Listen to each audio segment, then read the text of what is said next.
Hi everyone, it's Mitch from PickDogs.com, and it is Tuesday, July 9th, 2024. We're going over all the Major League Baseball first 5 innings picks for today. Of course, sometimes I do this video recorded and sometimes I do it live. They each have their own thing. The recorded version, I could do some more of those tricked out graphics that you guys all like. And for the live version, though, I can answer all of your questions. So a little bit of both going on here, right? So, certainly a lot of good stuff. But of course, we've been doing pretty well in these first 5 innings picks. And the beauty of it is that you don't need to win the game. You just got to win the first 5 innings. And the thing about the first 5 innings in Major League Baseball, it takes that whole bullpen stuff out of it. It takes all the late inning comebacks, all those things. They're all out of the equation. So we're just doing the first 5 innings. Starting pitcher really factors a lot. So hitting against that side of the plate and all the things. Yeah, I mean, there's other factors in there. We're certainly not going to win every single game, but we certainly have been doing pretty good at these. So I'm really excited about it. I love doing it. I plan on doing first halves when college football and NBA and college basketball all roll around. We'll have to figure out the format of those. It's going to be a little bit more difficult because of the amount of games. But at the same time, you know what? We got tons of stuff here to do. So, we'll cover it all. We always do. We've got our new websites launching next week, and I'm really excited for you guys to see these things. I promise you the betting tools that you're going to see on those sites are unlike anything you've ever seen before. They are the best betting tools in the history of sports betting websites. I will stand behind it, and I think you guys are going to just freak out when you see it. But anyways, of course, we also do in these videos today in sports history. And today in sports history, 1966, Jack Nicklaus won the British Open. And what that did is that completed his career Grand Slam. So he became the 4th person ever in the history of golf to win all 4 majors. Now, the thing is that Jack Nicklaus has won the most major championships of any golfer out there. So, that is his big thing. Of course, he invented the term major, and he certainly played big in those big events that he felt were bigger than all the rest. But of course, for us, playing against the books every day is a big event, and we're going to continue to do our best to smash them. I didn't prepare the graphics ahead of time, so I'm going to have to do them live with you. But you guys don't care. You're only here for the picks, just like me.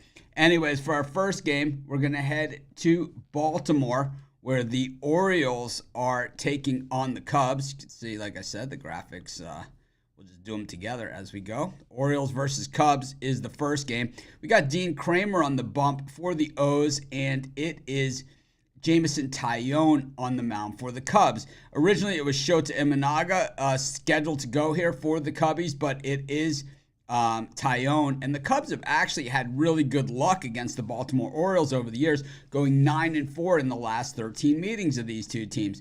But of course, this Cubs team, not very good. They are 11-5 in their last 16 interleague, so a lot of things that kind of go against the way these teams have been. But the Orioles, 8-3 in their last 11 games overall. Of course, the Orioles, 24 games over 500, and the Cubs, 7 games under 500. And on the road, the Cubs are 11 games under 500, and at home, the Orioles 12 games above 500. We look at Kramer. His numbers certainly don't show that he's pitched well this season. 3.93 ERA for the season, 4.91 over his last 3 starts, while Taillon 2.99 over the season and 2.70 over his last 3 starts. We look at the way these teams are hitting, and I usually break it down to the last 10 games or so. That's because I want to see how they're doing recently. Baseball is a long season, and what happened, months ago isn't necessarily relevant to today. There's a lot of factors in that, like who's still in the lineup, who's hot, who's not. Some guys start hot and then they regress to form. But as, the season goes on, you kind of want to stay within that subset because really we're only betting these games today. We're not picking a favorite team to win the World Series or something. We look at, the Orioles hitting 261 as a team over their last 10 games, and the Cubs hitting just 218 as a team. And the Cubs versus right-handed pitching hitting 217 while the Orioles hitting 262. So what that all says is that while Kramer's numbers are not nearly as good as Tyone's on paper, the Orioles lineup is significantly hitting the ball better than the Chicago Cubs are. So I'll tell you what, I think this one's an absolute gift. I'm going to take the Orioles in the first 5, and that's going to be my pick for this game. For our next game, we're going to head to Detroit, where the Tigers are taking on the Guardians. What a boring, stinky game that was last night as the Tigers and Guardians went at it. But, in this one, probably a little bit more excitement than we saw in last night's game. And, I like defense, in just about any sport out there. I'm a defensive guy. And, you guys know it when we talk about college football and NFL and even NBA and college hoops. I'm always talking about defense. And in baseball, I'm a defensive guy too. But, 1-0 game, while it moves fast, it's kind of like, you'd like to see something a little bit more competitive. But, so be it. I'll take one once in a while. We don't need to see it every day. And I don't think we're going to see that today as Kenta Maeda makes the trip to the bump for the Tigers. Maeda's been getting rocked this season. I mean, he was a member of the Dodgers a few years ago, and he was pretty good. And then he was pretty good with the Twins. But now with the Tigers, he has lost it. This is a guy that just does not have good velocity on his pitches. So when he makes a mistake, he really pays the price because he's a location guy. And when he misses his locations, it's a meatball right down the middle of the plate. 6.71 ERA on the season, 9.22 over his last 3 starts. So he's gone from bad to worse. The Tigers' games have really been a lot of unders this season. They're 6-2 in their last 8 home games to the under. And last night, like I said, we saw another one once again. But we have to remember as well, the Tigers are just 3-9 in their last 12 games following a win. When we look at Ben Lively, who's on the other side of this for the Guardians, he's pitched really well this season, but it's almost like we're waiting for the regression on him to go back to form. He is slightly deteriorating his numbers, but at the same time, still pretty solid. 3.14 ERA on the season, 3.57 over his last 3 starts. When we look at the subset of the last 10 games, neither of these teams are hitting right-handed pitching, with the Guardians at 236 and the Tigers at 232. And when we look over the course of the season, neither of these guys are hitting righties all season long. These numbers are very much in line, except they're actually, the Tigers are 0.006 ahead of where they are for the season, and the Guardians 0.0001 below where they've gone for the season. I just think the Guardians overall, though, are the better hitting team. And again, facing Maeda in this matchup, I don't think Lively's going to get this run forever. I think he probably gives up something big here. But at the same time, it's not going to be enough for the Tigers. I'll take the Guardians to get revenge and level the series at a game apiece. I also think they win the first 5 innings of this game. We go to our next game, and it's the Phillies and the Dodgers. This is a way interesting game. These are 2 teams that lead their divisions. These are 2 teams that, have been regulars in the postseason in recent years. These are 2 of the highest priced rosters in all of sports, not just in Major League Baseball, but in all of U.S. sports. These guys have the highest priced players, and these are 2 teams that are thinking championship or bust type years. So, when we look at the way the Dodgers are playing coming in, 5-5 in their last 10 games, and the Phillies also 5-5 in their last 10 games. Now, generally, we've faded Zach Wheeler plenty throughout his career, but the thing about Wheeler is that generally he's up against the top of the rotation for the other team. So it's like when Wheeler's on the mound, normally like in the good old days, it would be him against Kershaw. And like when he plays the Rangers, it'd be him against DeGrom. When it's the Phillies against the whoever, right? It's their top guy, is the guy that he's going to face. Not the case here in this particular game. The Dodgers have won 7 of their last 10 against the Phillies, but Bobby Miller, who goes here for the Dodgers, is their worst option in the rotation. He's terrible. 6.12 ERA on the season, 6.75 over his last 3 games, his 1.72 WHIP over the course of that as well. Of course, good morning to everyone out there. The thing is, we look at the way these teams are hitting the baseball. The Dodgers slightly better versus right-handed pitching at 248 versus 244. But at the same time, and that's over the subset of the last 10 games. But the same thing is, one is facing Zach Wheeler, one is facing Bobby Miller. We don't see the Dodgers as an underdog for the first 5 innings or for the full game all that often. That means the books, they're looking for Dodger action. I got news for you. Even if Mookie Betts was in the lineup for the Dodgers, I'd still be on the Phillies in this one. I'm going to take the Phillies in the first 5, and that's going to be my pick for this game. For our next game, we're going to go to Tampa, where the Rays are taking on the Yankees. Another interesting matchup as the Yankees continue to struggle. They haven't won a series in quite some time, losing that series to the Red Sox over the weekend, and of course prior to that, getting swept by the Cincinnati Reds at home. The Yankees, have that lineup. That was murderer's row. Just a few, 3 weeks ago, the Yankees looked unbeatable. I remember that heater that they were on? But man, that looks like to be long in the distance at this point. The Rays are 6-2 in their last 8 games following a loss. They had a pretty rough road trip there in Texas. We're not going to try and sugarcoat it. But the Rays, are doing what they do. They're sitting here 2 games below 500, heading into All-Star break week, right? So the Rays, we're used to seeing this from them. So we know exactly how they get it done. Pepio on the mound here for the Rays. The Rays have a lot of confidence in this guy. They traded Tyler Glass now to the Dodgers. The primary figure that they got back in that trade was Pepio, who can strike out a lot of batters, and he's continuing to do that. Carlos Rodon for the Yankees is regressing in a big way. Ron Romanelli, we talk every day, and we talk baseball. I love talking baseball with Ron, and I know a lot of you guys love watching his videos. Super educated about it, just a bright kid, right? I mean, what more can we say about him? Bright man, right? But the thing is that he's really into those advanced analytics, and Rodon was one of his circle guys that was just like, this guy's going to implode. And I'll tell you, I don't agree with all of the advanced analytics, and I don't always agree with Ron,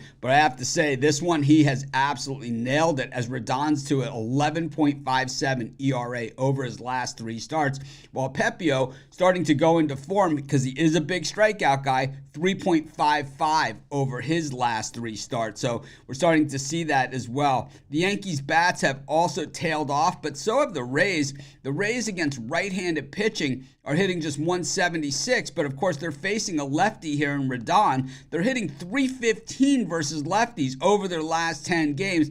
So really, it is strength versus weakness for the Rays. Meanwhile, the Yankees hitting 241 versus right-handed pitching. I just think, once again, looking at the first 5 innings, I think Rodon is going to probably has a better chance of getting hit hard than Pepio does in this particular instance. We'll roll with the Tampa Bay Rays in the first 5.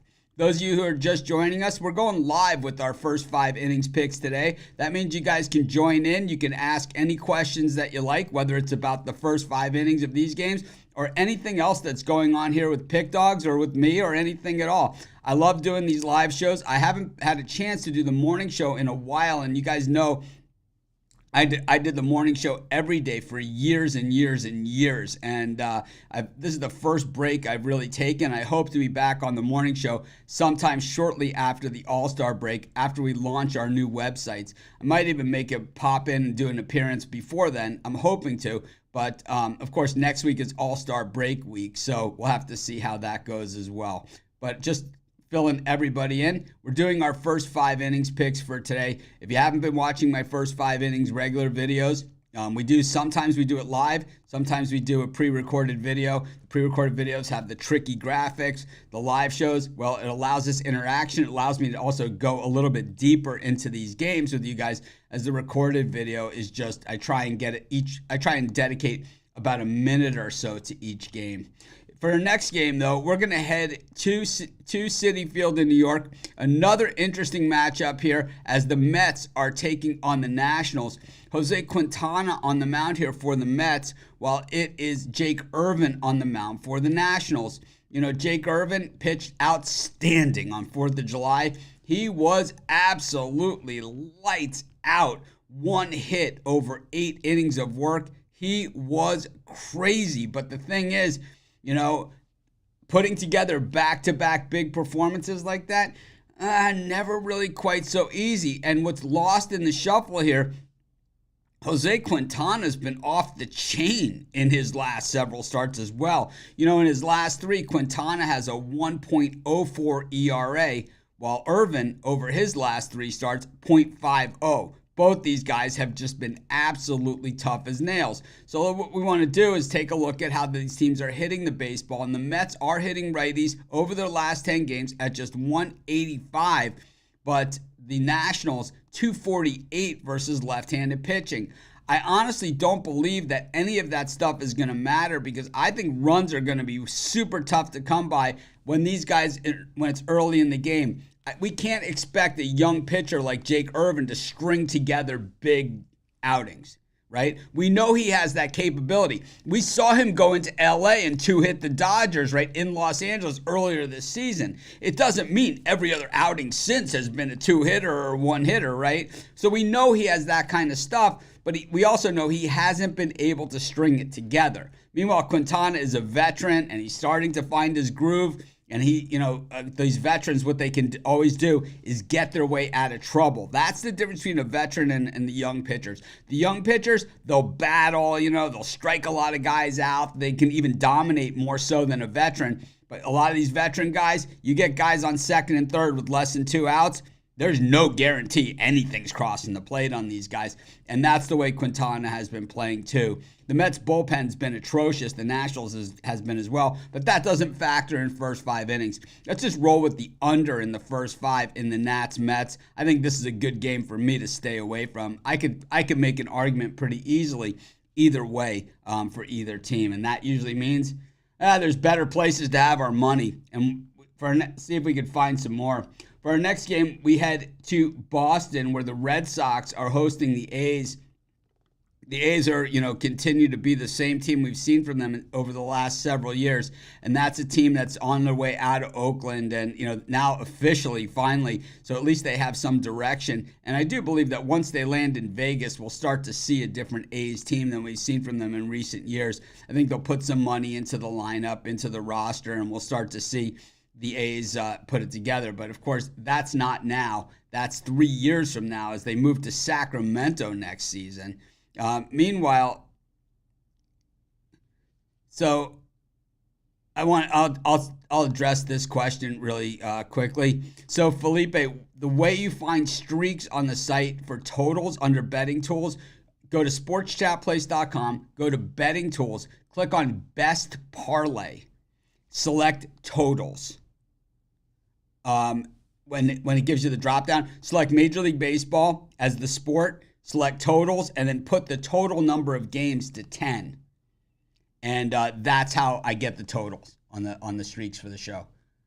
We have new betting tools coming out next Monday, and I think you're going to love these. But in the meantime, that's how you do it. Let me see if I could demo it for you. I never seem to be able to demo on this thing. But anyways, you go to betting tools, click on best parlay, click on Major League Baseball, choose sport, MLB, choose sport, baseball, choose markets, totals. Set it at 10, click enter, and then you could actually, it'll show you 10, but you could scroll through those and all 15, you'll get to all 15 games total if you scroll through, pick one and just scroll through it.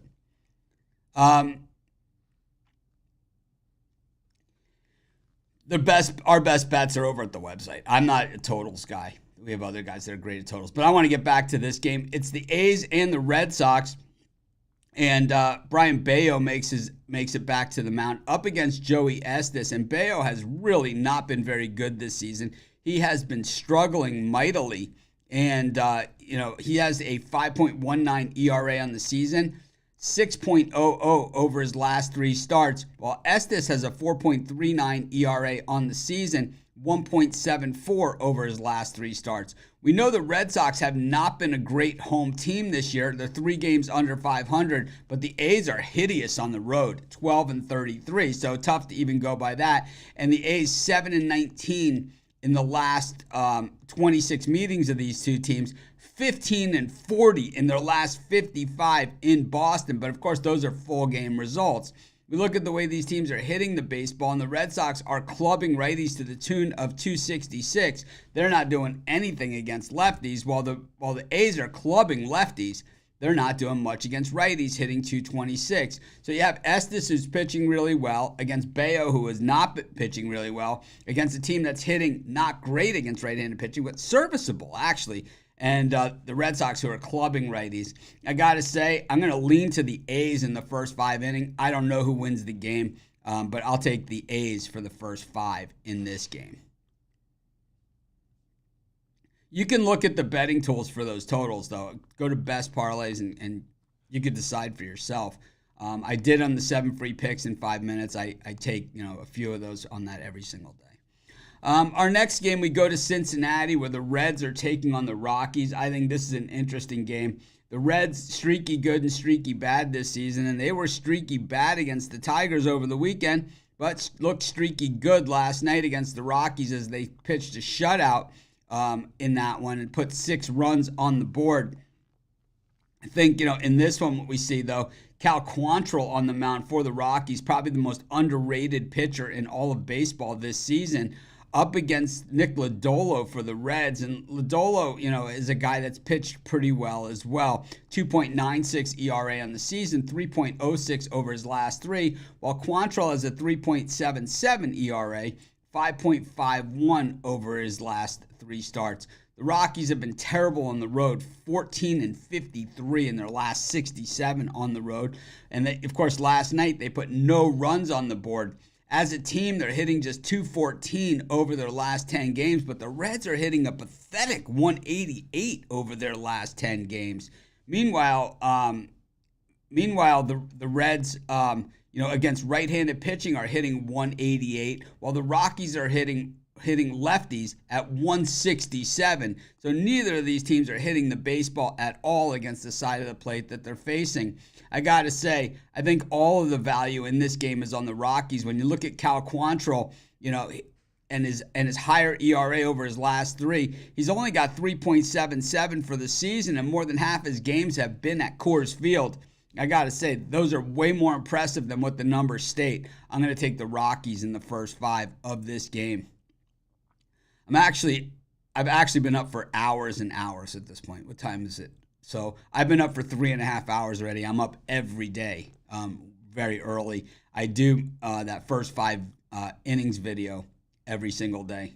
And then I usually do this one on recorded fashion, but I have just so much other things to do. I'm going to try and squeeze onto the live show if I have time today, but no promises on that. For our next game, we're going to go to St. Louis, where the Cardinals are taking on the Royals. This is another interesting game. There's a lot of good series. Like, as bad as I thought the series were over the weekend and as tough as I thought it was, I think this week's series are really, really good. And here's another one as the Cardinals host the Royals. Of course, this is a regional rivalry game. These teams once played in the World Series. They called it like the Route Whatever Series, because it's just a road that separates them. These teams are not far apart. Excuse me. And we look at the way the Cardinals have been playing. Sneaky 6 games over 500. And while the Royals are 6 games over 500, that has been in a pure regression mode. The Royals have actually been terrible. 15-24 in their last 39 games. The Royals are also just 3-8 in their last 11 against the Cardinals and 2-6 in their last 8 games in St. Louis, while the Cardinals are 9-3 in their last 12 at home.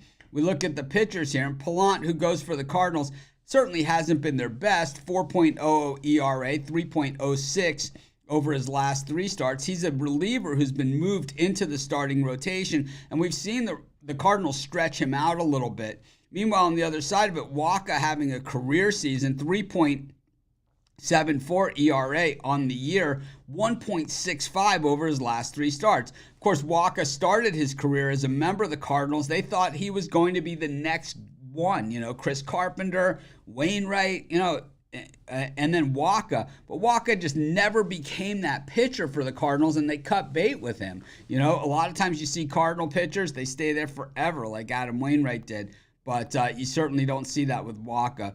We look at the way these teams are hitting right-handed pitching over the last 10 games, almost identical. It's 270 for the Cardinals and 269 for the Royals. And even though I'd say that Waka, the way he's pitching, certainly gives Kansas City a slight edge on the mound, I think sometimes it's just tough to overcome that mojo. And in a rivalry game on the road, oh man, I think the Cardinals crowd is going to be hopped up for this one. You know, there's certain cities where you can look at the baseball, like we saw the Pirates yesterday in the afternoon, and there was a ton of empty seats. Just that's not the way they treat baseball in St. Louis. So I expect it to be a big crowd. I just think the momentum and the way the Cardinals are playing, I think you have one team that's kind of ascending and one team that's descending. And I think the Royals are going to be good in the future. I just don't think they're ready this year. I'm going to take the Cardinals in this one, and that'll be my pick for the first 5 innings. For our next game, let's go to Chicago, where the White Sox are taking on the Twins. Another interesting matchup here. In my 7 free picks in 5 minutes video, which of course all of the picks come from the betting tools, they said take the Twins because they've beaten the White Sox 9 in a row. If you listen to Eric Pathy in his videos, generally what he usually says, and I didn't watch his video today, but I believe it is this game, and I can tell you who he picked, even if that's who it is. And he doesn't believe that, double-digit streaks of any kind are rare. They are very, very rare. So stopping in single digits, even in the high single digits, is a pretty strong probability. We have Bailey Ober on the mound for the Twins, and we have Eric Fede on the mound for the White Sox. Fede has been pretty effective this season. Of course, he was the Korean baseball MVP last year. I'm loving it too, man. So thank you. But he was the MVP in the KBO. The White Sox picked him up, and the White Sox, after that really horrible start to the season, and really a lot of that came from the bullpen, they've actually played some pretty good baseball recently, and we start to see the picture come together with this pitching staff. And I think Fede might be part of the long term for this pitching staff.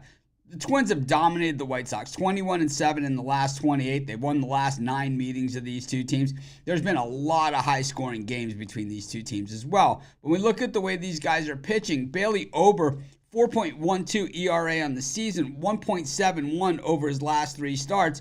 I cover all these teams, and I cover all, those daily videos that I do, plus handicapping every game for my premium picks. And Ober's a guy that earlier this season, I really had my eye on him because he had a really horrible first game of the year. Then he pitched a whole bunch of really good games. So that first game, that ERA kind of hung over him. So we found all kinds of value.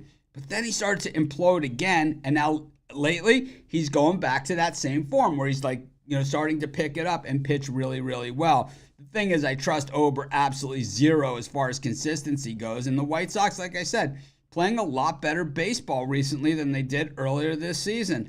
I think there's just so much value here on the White Sox. They are hitting .246 versus right-handed pitching, and the Twins are absolutely just hitting the cover off the ball, though. .311 versus righties, .281 versus lefties. But I got to say, over the first 5 innings, I'm going to give the White Sox, this is well worth taking a shot at. You're getting a home dog at decent odds, with Bailey Ober pitching for the road team. You got to take your shots, right, in baseball. That's why you guys, my premium picks this year, I've changed back to the way I always handicap. The last 2 years, I'll be honest with you, even 3 years, I've been overwhelmed with everything and building pick dogs from, a standing start, from typing, from putting it together all the way up to where we are today. And I've been really, more focused on that. But this year I made a promise to all of you and to everybody out there that I was going to dial it in with my premium picks. And I have done so in college basketball,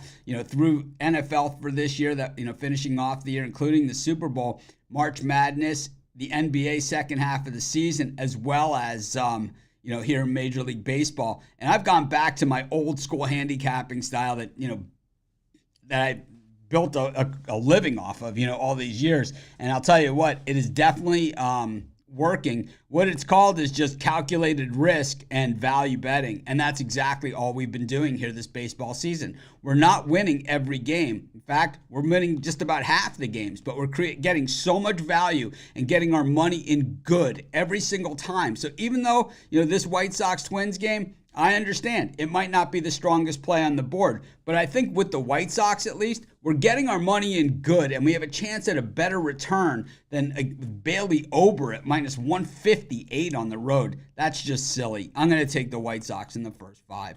For our next game, we're going to go to we'll go to Houston, where the Astros are taking on the Marlins. This is another fairly interesting game.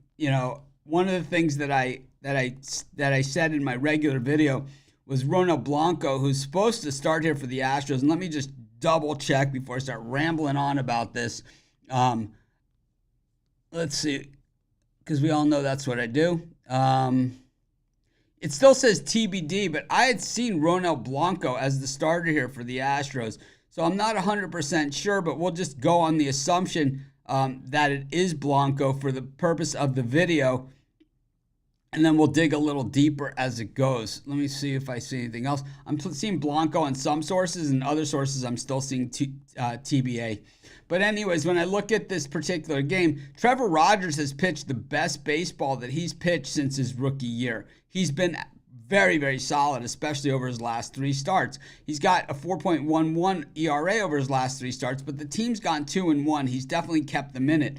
Blanco doesn't get any credit whatsoever, even though he's got a no-hitter this year. He's got some 1-hitters because he had the suspension with the sticky stuff. So baseball is so stupid in this regard, unfair in this regard, is that any guy that has any kind of tarnish on him at all, they just cast him to the side. He's never going to get the ink on TV that some of the other guys get, or on SportsCenter or any of these other shows, anything like that, because he has that suspension looming over his head. So the writers in baseball run the game, as far as the awards and the hoopla and all that other stuff. But on the field, the players decide it, and the best players do. So if you think that the writers have it right when they decide who the Hall of Fame, the MVP, and any of those things are, you must not be watching baseball that much, because the guys that they say aren't worthy, Pete Rose, Roger Clemens, Alex Rodriguez, Barry Bonds, Shoeless Joe Jackson, it goes on and on and on. It is a farce. And I got to say, Ronald Blanco is getting that type of treatment. You will not see him on the All-Star team this year, despite having a sub-3 ERA and been absolutely dominant this season. When we look at the way that these teams are hitting the baseball, the Astros are hitting the cover off the ball. The Astros, the Twins, and the Padres are really crushing the baseball right now. And the Marlins, they're hitting left-handed pitching extremely well at 253, 228 versus righties, certainly picking it up. But the Astros right now are now over 500. They hadn't even been 12 games into the season. They were 4 games under 500, and that was the best record they had until a week ago. That's how hot the Astros have been. And I got to say, you do not want to step in front of this team when they are absolutely rolling. I'm going to go for the Astros. I'll lay the run line in the first 5. I think there's too hot. I like the Marlins. I like the value. I like all that stuff, but man, I can't get there. The Astros sometimes the best value is just taking who's going to win, and I think the Astros are the team in that one. It hurts, right? It hurts for me to say it. For our next game, we go to Milwaukee, where the Pirates are taking on the Brewers. The Pirates still have yet to name a starter for this game.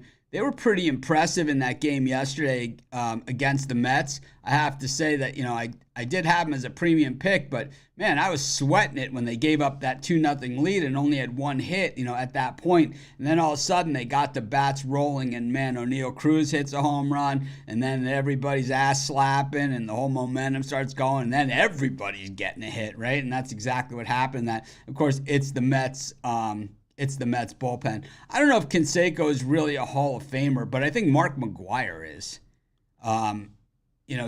Just on the season alone that he had with the home runs and that year with Sammy. I think it's close, right? For these guys, Canseco, McGwire. They have World Series rings. They have all those pedigrees that a lot of guys, they have more than a lot of guys that are in have. And I think that's the argument for Canseco and McGwire as well. But anyways, we look at, but these are guys that, the writers say these guys can't play baseball, which is crazy, man. It is just ridiculous. The the thing is that we look at the Brewers and the Pirates, and the Brewers have not played their best baseball recently, but they continue to roll. They're 15 games over 500, dominating the National League Central. I know the Cardinals are kind of creeping up on them a little bit, but not enough, to really even send any kind of shockwaves to them or scare them at all.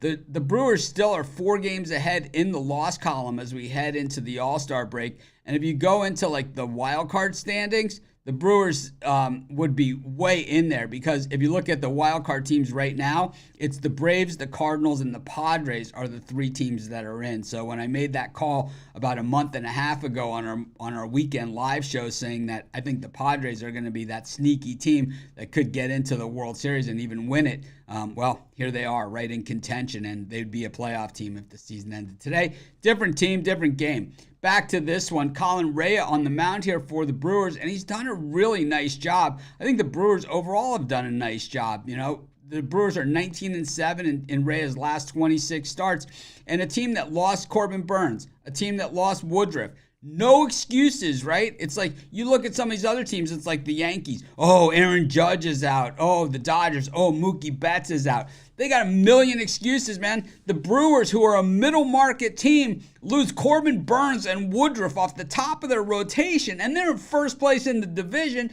No excuses whatsoever. So, you guys make your own judgment on that. I like the way the Pirates are playing. I like what they're doing as a team. I kind of like this pitching staff as well. I think the problem is that this just might be a bad spot, as the Brewers at home just are a very, very tough customer. The Brewers are hitting 300 versus left-handed pitching over the last 10 games, 239 versus righties, 262 as a team over their last 10, while the Pirates hitting just 237 and hitting 234 versus right-handed pitching. I think Ray is just too much. Don't love the price in this thing, but I'll take the Brewers in the first 5. We go to our next game on the card, and once again, thanks to everybody that's joined in on our live first 5 inning show. Some of these will be recorded, some of them will be live. I like, they each have their advantage. The recorded ones have the more tricked out, cool graphics. The live ones, I can interact with you guys, which is basically why I got started on the internet in the first place back in 2008. I had no one to talk sports with. So I appreciate everyone in our Pick Dogs family and, all the guys on the shows and stuff, even though it seems like we argue sometimes or whatever. It's all in good fun. It is the reason why I started everything. When we go to our next game, though, it's the Angels taking on the Rangers. It was all Rangers last night. The Angels took the lead briefly in that game, but there was no doubt that the Rangers were going to come right back and get them. And it's like the Angels got to the lead after the Rangers led early 3-2 or 2-0. The Angels got to the lead at 3-2, and that was the last whiff they ever got of it, because the Rangers got up, and I'm telling you, they put 7 on the board. It was 7-3 by the time they were done, and it easily could have been more, as there were runners on base. They kind of were just it just didn't seem like they could even miss the ball, even though Adolis Garcia struck out on a Fulmer pitch that I'm telling you was like in the parking lot or something. I'm not sure what he was looking at. A little aggressive, but that's his game, and he's not going to apologize for it. But in this one, Roansy Contreras is on the Angels now. I didn't even know this until I was handicapping the game last night. And, Contreras was on the Pirates up until I saw this. I don't even know how he got there, but Max Scherzer gets the ball here for the Rangers. And while Max Scherzer hasn't been the same Max Scherzer in recent years that he was, back in his heyday with Detroit and that Scherzer-Verlander rotation that they had, and it's crazy to even think of, he's been really, really effective. The thing that we always like about Scherzer as fans and as, as fans more so than bettors, he's never afraid to challenge a hitter. He's not a guy that's going to dance around. That's why he doesn't really have the no-hitters and perfect games and all that stuff that a lot of the great all-time pitchers have, because those guys knew how to dance around the corners, knew how to do all those things. While Scherzer, he's not afraid to rear back and try and blow one right past any batter out there. And, sometimes he pays the price on that when he finds a little too much of the plate. But the Angels have been terrible, 1-7 in their last 8 games. And the Rangers have been terrible on the road, 7-19, but they are charging hard, and they're just 5 games below 500, missing a good chunk of their team still. With Young out at third, though the third baseman has been playing very, very well, his replacement recently. Then of course, Evan Carter and the big guy, Jacob deGrom, also missing from this rotation. So while we've been seeing Eovaldi at the top of the rotation, he's been in and out of the lineup. And Scherzer now back in the rotation. The actual rotation for the Texas Rangers, their big three, if they can make it to the playoffs, is Jacob deGrom, Max Scherzer, Nate Eovaldi as a 2 or 3, or Scherzer as a 2 or 3. Now all of a sudden you get it, right? It's like, now we get it. It's like, this team is really good. They have those big bats, been there, done that. Corey Seager, one of the best players in the game. Oh man, the Rangers are very, very scary right now, and that's why I made that bet with Costi and Ruffalo on the live show, where Jay and I are going to Joel Rubicon, courtesy of Ruffalo and Costi, because the Rangers in fuego, and they are going to make it to the playoffs. We look at Contreras, and he's terrible. 3.72 ERA on the season, 4.76, while Scherzer at 2.70. But to me, the story isn't really about the starting pitching in this game. It's more about these Rangers bats, which have come to life. 287 batting average against right-handed pitching over their last 10 games. 281 versus lefties, not that that matters, but 286 overall as a team. They have really picked it up. We saw them like this earlier in the season. Then they had this long lull with all those injuries and all that troubles. But now they are dialed in and set down for a run. Look out for the Texas Rangers, just like we said about the Astros. And then the Angels hitting 242 versus righties, but you're facing Max Scherzer, and I'll tell you, you're not putting any runs on the board anyway. I'm going to take the Texas Rangers in the first 5 of this game. For our next game, we head to Arizona, where the D-backs are taking on the Braves. Oh, what a game it was last night in Arizona. And I'll tell you, should be another good one here. I see Chris Sale slated to go here for the Braves. Zach Gallen on the mound for the Diamondbacks. Most people will say Zach Gallen is a different pitcher at home than he is on the road. And I would say that he's always been a little bit of a better pitcher on the at home than he has been on the road. I know some people take it to a next level with it. I'm not quite there. I think Zach Gallen's great at home or on the road. But when we look at Gallen here, 2.70 ERA over his last 3 starts, 3.06 for the season. Chris Sale, 2.71 ERA on the season, 1.50 over his last 3 games. Chris Sale has started more All-Star games, when he was in the American League than anybody, and then, look, he's going to start probably this year in the National League as well. He is just simply, a freak of nature, slight frame, odd throwing motion. He has been a little bit injured in recent years, more than he was early in his career, and you know why? I mean, he's got that thin frame. He's throwing the ball so damn hard, right? It's just, and with a weird motion. But he gets it done, and it makes it very, very tough. I think in this one, the under is set way low. I think for good reason. It's going to be a tough night at the office for hitters. I know the Diamondbacks are really hitting left-handed pitching extremely well, hitting 345 over their last 10 games versus lefties. But how many of those lefties were Chris Sale? Meanwhile, the Braves hitting just 224 versus righties. It's Zach Gallen, career, like 3 ERA type guy. Oh, man, runs are going to be tough to come by. I do lean to the Diamondbacks in the first 5 here, but I think the better play for us, probably the under. So we'll go under first 5. It's kind of chicken out a little bit, but I'll put a little something on the Diamondbacks. You guys know it's going to take a lot to convince me to put a bet down. Yep, Seward has had the meltdowns, man. That's for sure.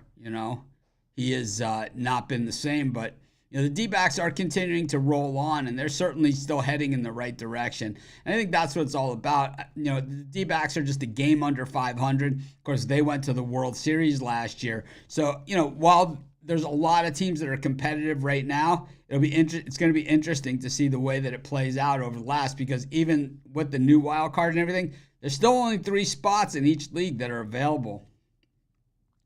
For our next game, this is one of the more interesting games of the night. We've got the Padres taking on the Mariners. It's Mazur on the bump for the trying to get the graphic up. There it is. We got Missouri on the mound for the Padres, and it's Logan Gilbert on the mound for the Mariners. Logan Gilbert's actually pitched really well. He's a guy that every time I talk about him every season, I say, oh, this guy's due for a big regression, but he always proves me wrong. Missouri has not been very good since his first start of the season, which was a few weeks ago. He is a rookie, and he does have good stuff, but, man, it has not been good enough. He's been popped. 7.52 ERA and 7.24 over his last 3 starts, while Gilbert sub-3 all the way, 2.91 ERA over his last for the season, 2.79 over his last 3 starts.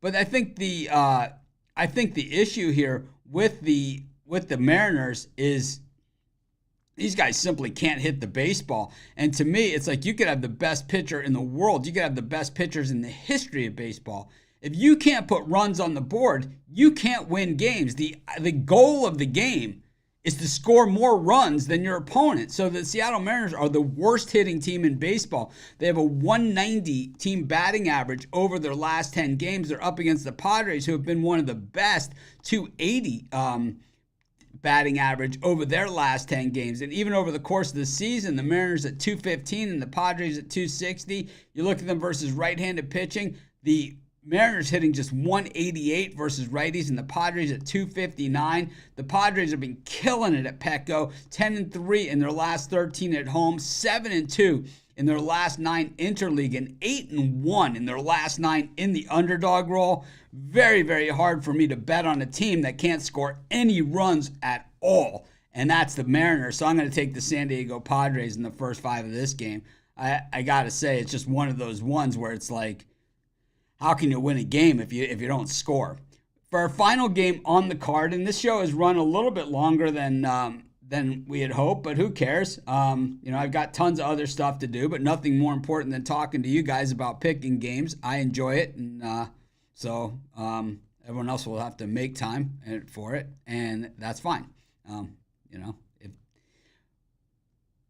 We got the Giants taking on the Blue Jays. Blake Snell on the bump here for the Giants. Kikuchi on the mound for the Jays in a battle of lefties. I like the way the Jays were swinging the bats in Seattle. But anyone's bats are going to look really good when you're playing against the Mariners. When you look at the way these teams are hitting left-handed pitching over their last 10 games, 286 for the Jays, 231 for the Giants. Blake Snell has not been that great this season. In fact, 9.51 ERA on the season, 7.50 over his last 3 starts. But Kikuchi, he's been no prize either. 4.12 ERA on the season, 7.11 over his last 3 starts. I just think that, the way that Snell's been pitching, he certainly has been vulnerable. But the thing is, he is like a first 5 innings type guy. I know the Jays have I like the way that they swung the bats there in that game in Seattle, but everyone knows I always take the Giants. I'm going to take the Giants in the first 5, and that's going to be my pick in this game. So that wraps up our first 5 innings picks for today. I appreciate all of you guys tuning in. I appreciate all the comments here and everyone, of course, that has smashed that like button. And, of course, everyone that King Felix definitely won the side with no backing from the team. And we've seen a lot of guys like that, that have done it. Jacob deGrom did the same thing. I mean, remember when deGrom had like a sub-1 ERA and he had like a 2-6 record, or he had like 9 no decisions in games that he didn't allow a run or something. It was crazy. But the thing is that, these first 5 innings, it takes the bullpen out of it, right, for the most part. There are going to be bullpen games. There are starters that only last 4 innings. But in the first 5 innings is a lot of opportunity for us because we can see the way teams are coming in, hitting against that side of the plate. Of course, there's some variables, over the last 10 games. It's like, what lefties did they face the last 10 games? What righties did they face the last 10 games? How many at-bats were versus lefties? But to me, it's like when you stretch it out over the course of the season, it's too long of a subset because a lot of these lineups, they're not even the same, and it's not even the same player. So to me, if it's one or the other, I'd way rather go with the recent body of work. And I do the same thing with my regular baseball handicapping. So, that's just the way that I do it. Of course, everybody has a different way. You have some people that think, betting on big favorites, a win is a win. To me, you bet on big favorites, it's like you win. you got to win 4 times to equal one, not even equal 1 win on a dog. Very, very tough way to make a living. Anyways, hopefully we can all make a living, and hopefully we can all bust up the books a little bit more. If you're looking for my best bets, my premium picks, click on the discount code, use the discount code PICK. I've got a link in the description for my premium picks, or go to pickdogs.com, click on the premium picks tab. Take a look around there. You can see all the records and all the different cappers. If you click on any handicapper's name, you'll see every pick they've ever given out. We do have new websites coming out next week. I can't wait to walk you guys through these new betting tools. You guys are going to freak out. I promise you guys will be saying, these are the best betting tools, best stats, best matchups, best everything that you've ever seen before, because that's how state-of-the-art they are. I know that I don't talk about our partners all that much, but our partners do the stats and graphics for the NBA, for the NFL, and for all the major sports books in the U.S., like DraftKings and such. So I think you guys will see exactly, the kind of backing that we have here at Pick Dogs, and some of the new partnerships and relationships you guys will be hearing more about as we head into the fall and football season. But our best bets always on the website, pickdogs.com. Click on the premium picks tab. Use the discount code PICK for 15% off. If you're looking for Pick Dogs swag or gear like I wear, and right here, this hat, this zip up hoodie, or I've got Pick Dogs t-shirt on too. All you got to do is go to the website, click on the merch tab. I also have a link in the description for that as well. Once again, thanks everyone for joining in for our first 5 inning show. This is the longest one we've ever had, but who cares, man? I love doing it, and I love talking to you guys about sports every single day. I just appreciate all of you guys that hang in there with me and listen to it and ask all these great questions and support everything that we do here at Pick Dogs. Whether you buy premium picks, whether you never buy anything at all, man, I don't care. I just want everybody to win. Let's make it a winning day. Let's crush the books together.